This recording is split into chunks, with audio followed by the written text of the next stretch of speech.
السلام علیکم ګرانو کتونکو زم تفهیم زم فرحت شاه ګرانو کتونکو مونږه د ټیم کې شیر افضل خان خطاب شروع دی د پاکستان تحریک انصاف په ډاګ نو شیر کلا په ډاګ کې چې کومه جلسه روانه ده ختمه شوه او دا تاسو ته ښکاري دې ټیم کې دی خورا ده د کارکنانو ګڼ تعداد د دې نوښار ښار نه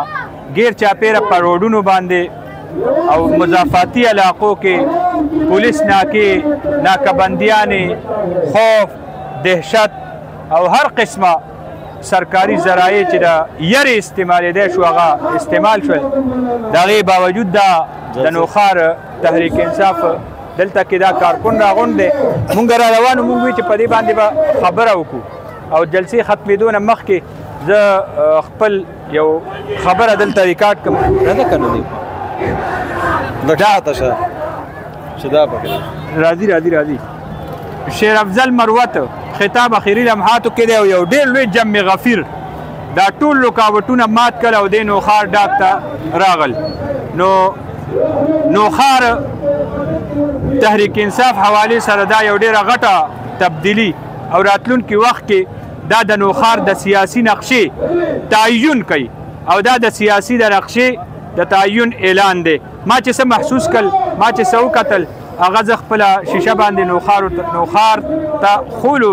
باندې پابند یم او نوښار ته هغه منظر چې کوم خطابونه کوم تقریرونه کوم اکټیویټي دلته وشو نو هغه تاسو ته لمحه به لمحه در رسېدلي فرهاد شاه صاحب ته څه وایي چې دا تاسو ګورئ یاره موږ چې ګورو د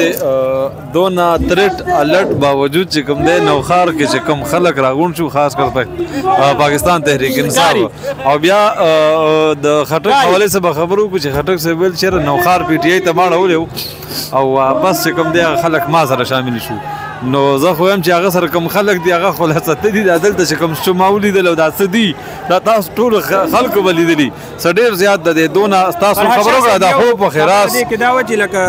ارګنایز که وګورو نو دلته نه هغه شانتې وسایل شته نه هغه شانتې انتظامات خو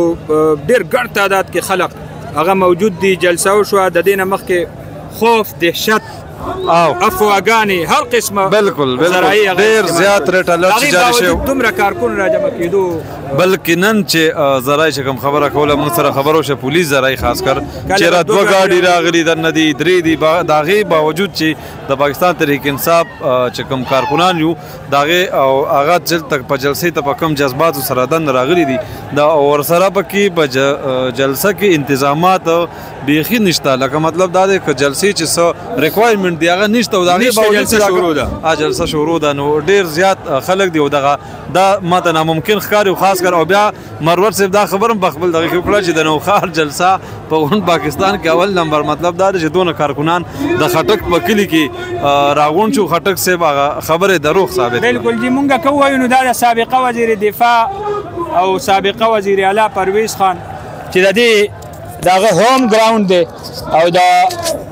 کم اعلانونه چې کول نو د هغې کم اعلان هغه تاسو ته دلته شاته ښکاري او په دې سکرین هم درته ښکاري او دلته د شیر افضل خان مروت چې کوم خطاب وکړو نو د هغه اعلان دا و چې دا د صوبه خیبر پښتونخوا د ورکر کنونشنو کې دا یو غټ ورکر کنونشن و بلکې کنونشن جلسې نوم هغه ورکو جلسې نوم یې ورکو نو مونږ به دا ووایو چې دا یو غټه تبدیلي ده په نوښار کې او د راتلونکو انتخاباتو دپاره د تیاریانو یو اعلان یو ټیم هم هغه بالکل تعین وکړو چې دغه د یو ټیم تعین وکړو خاص کر د پارټۍ تعین وکړو چې دا خلک چې کوم دي دا به د پارټۍ مشران په خیبر پښتونخوا کې دې جلسه کې د پارټۍ عهدیدارانو یو باقاعده اعلان هم د خیبر پښتونخوا د عهدیدارانو شو نور تفصیلات د دې به موږ تاسو سره وروسته پریس کلب نه انشاءالله شیر کوو انشاءالله